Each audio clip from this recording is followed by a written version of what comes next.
हरियाणा भवन एवं अन्य सनिर्माण कर्मकार कल्याण बोर्ड, नाम तो सुना ही होगा। अगर अभी तक नहीं सुना है तो अब सुन लीजिए। नाम नहीं, इसमें हुई भ्रष्टाचार की कहानी आपको सुनाएंगे, जो आजकल हरियाणा के श्रम मंत्री अनिल विज सुना रहे हैं।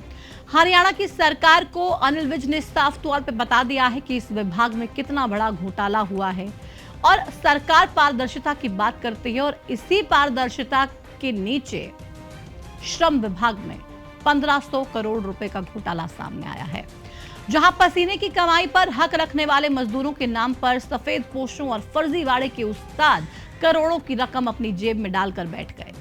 अब ये जान लीजिए कि जिस विभाग में इतना बड़ा घोटाला हुआ है वो हरियाणा की राजनीति में गब्बर के नाम से मशहूर अनिल विज के जिम्मे पर है। और इसका खुलासा भी स्वयं श्रम मंत्री अनिल विज ने ही किया है। अनिल विज वो नेता हैं जिनकी अपनी ही सरकार में कुछ खास बनती नहीं है। वो अपनी ही सरकार पर तल्ख टिप्पणियां करने के लिए और समय समय पर सवाल उठाने के लिए जाने जाते हैं।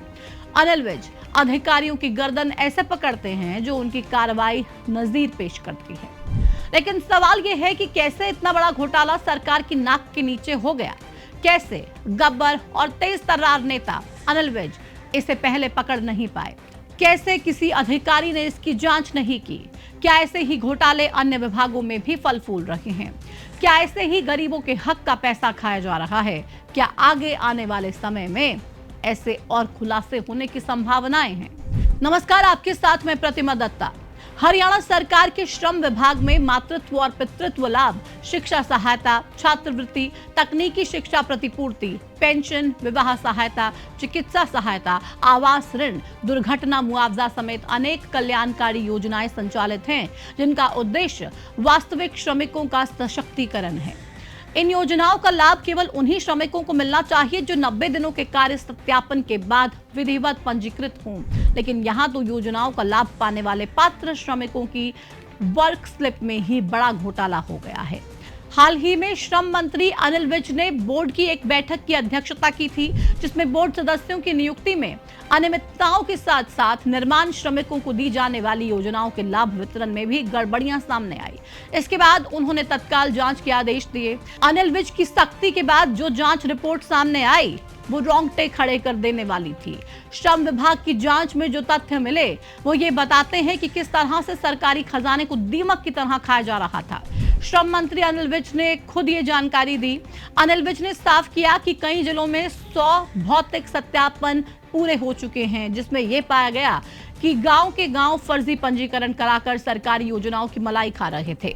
जांच कमेटी को पहले करनाल, रेवाड़ी, नूह, महेंद्रगढ़, गुरुग्राम, झज्जर, पलवल, पानीपत, रोहतक, सोनीपत, पंचकुला, सिरसा और कैथल शामिल हैं, जिनमें कुल 5,99,758 वर्क स्लिप्स जारी की गई थी, जिनमें से सिर्फ 53,249 वर्क स्लिप ही वैलिड पाई गई, जबकि 5,46,509 वर्क स्लिप्स अवैध पाई गई। इसी प्रकार से कुल 2,21,517 श्रमिकों के पंजीकरण में से सत्यापन के बाद सिर्फ 14,240 श्रमिक ही पात्र पाए गए, जबकि 1,93,756 पंजीकरण फर्जी पाए गए। हर जिले में भ्रष्टाचार का पैटर्न भी सेम था। प्रारंभिक जांच में यह घोटाला लगभग 1500 करोड़ रुपए तक का होने की आशंका जताई जा रही है। मामले की गंभीरता को देखते हुए श्रम मंत्री विज ने इस पूरे प्रकरण की किसी प्रतिष्ठित जांच एजेंसी से गहन जांच कराने के लिए मुख्यमंत्री नायब सिंह सैनी को पत्र भी लिख दिया है। ये बहुत बड़ा घोटाला सामने आया है। मैंने जब चार्ज लिया था तो तभी मेरे सामने एक मामला आया था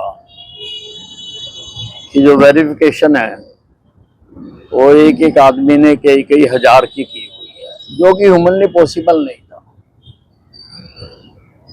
ये जो कंस्ट्रक्शन लेबरर हैं उनको सरकार बहुत सारे लाभ देती है, जैसे बच्चों का PhD तक का सारा खर्चा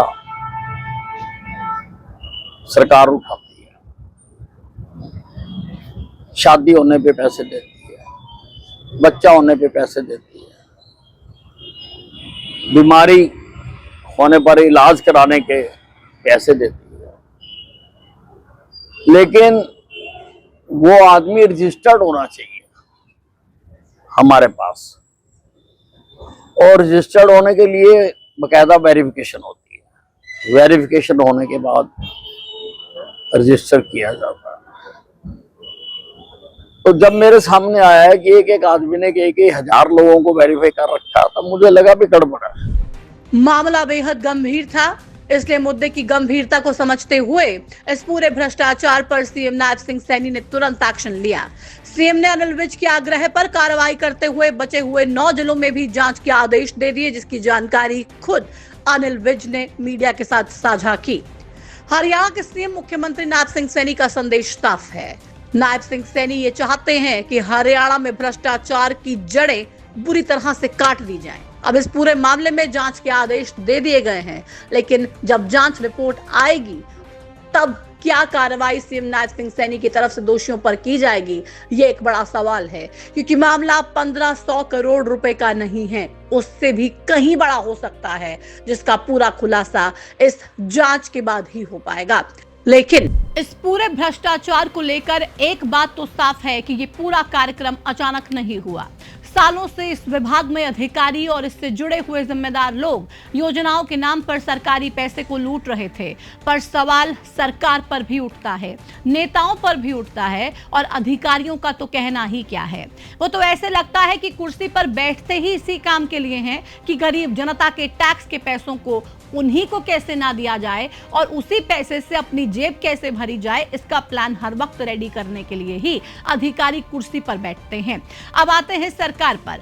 भले ही अनिल विज अपनी कार्यशैली से इस घोटाले को पकड़ने में कामयाब रहे, लेकिन ये पूरी व्यवस्था और पिछली कार्यप्रणाली पर गंभीर सवाल या निशान लगाता है। इस पूरे मामले में सबसे अहम बात तो यह है कि ये जो 1500 करोड़ रुपए का घोटाला सामने आया है, वो सिर्फ अगस्त 2023 से मार्च 2025 के बीच का है।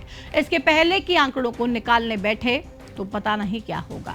खैर, सरकार की बात ही कर रहे हैं तो ये जान लेते हैं कि हरियाणा में लगभग 11 सालों से बीजेपी सत्ता का सुख भोग रही है।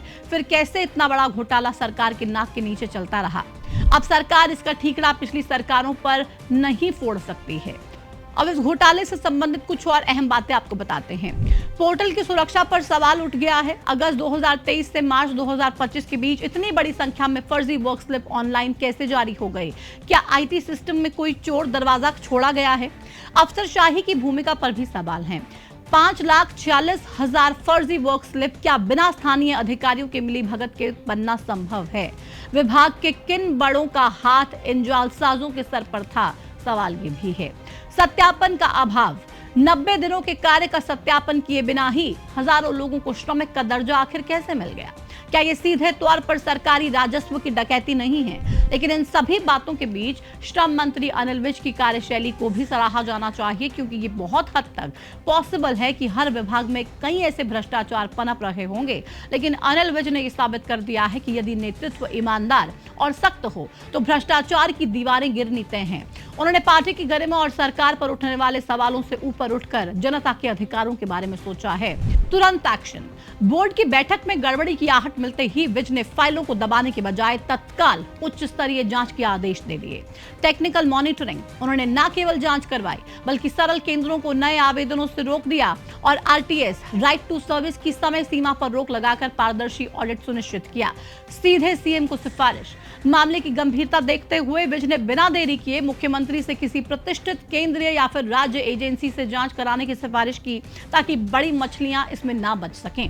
ये तो बात हुई कि मंत्री अनिल विज ने इस मामले में किस संजीदगी से काम किया, लेकिन हरियाणा में ये घोटाला केवल पैसों की हेराफेरी नहीं बल्कि उस विश्वास का कत्ल है जो एक आम नागरिक सरकार पर करता है। अनिल विज ने इस जाल को तोड़कर साफ कर दिया है कि भ्रष्टाचार पर कोई समझौता नहीं होगा। अब फैसला मुख्यमंत्री नायब सिंह सैनी के हाथों में है। पिछले कुछ दिनों से लगातार हम देख रहे हैं कि हरियाणा के मुख्यमंत्री नायब सिंह सैनी अधिकारियों को ट्रैक पर आने की बात कह रहे हैं। बार बार भ्रष्टाचार को लेकर जीरो टॉलरेंस की नीति की बात कर रहे हैं और ये कह रहे हैं कि जनता को किसी भी तरीके का नुकसान अधिकारियों को बहुत भारी पड़ेगा। साफ तौर पे आम लोगों से मिल रहे हैं और हर वक्त लोगों के बीच में रहते हैं। अब देखना यह होगा कि क्या इतने बड़े घोटाले के बाद मुख्यमंत्री नायब सिंह सैनी कोई बहुत बड़ा एक्शन इस पूरे मामले पर लेते हैं। क्या उन बड़े चेहरों और भ्रष्ट अधिकारियों को भी जेल की सलाखों के पीछे नायब सिंह सैनी डालने का काम करेंगे, जिन्होंने गरीबों के निवाले पर डाका डाला है? इस बड़े भ्रष्टाचार से जुड़ी अब तक की जानकारी हमने आपके साथ साझा कर दी है। आपको हमारी ये जानकारी कैसी लगी, कमेंट सेक्शन में हमें जरूर बताइएगा और इस वीडियो को ज्यादा से ज्यादा लोगों के साथ शेयर कर दीजिए, ताकि उनको ये मालूम चल सके कि हरियाणा की इस योजना में कितना बड़ा फर्जीवाड़ा हो रहा था और इस घोटाले को कैसे उजागर किया गया। इस पर जो भी एक्शन सीएम नायब सिंह सैनी लेंगे, उस पर भी हम आपको जानकारी सबसे पहले देंगे। फिलहाल इस वीडियो में इतना ही। नमस्कार।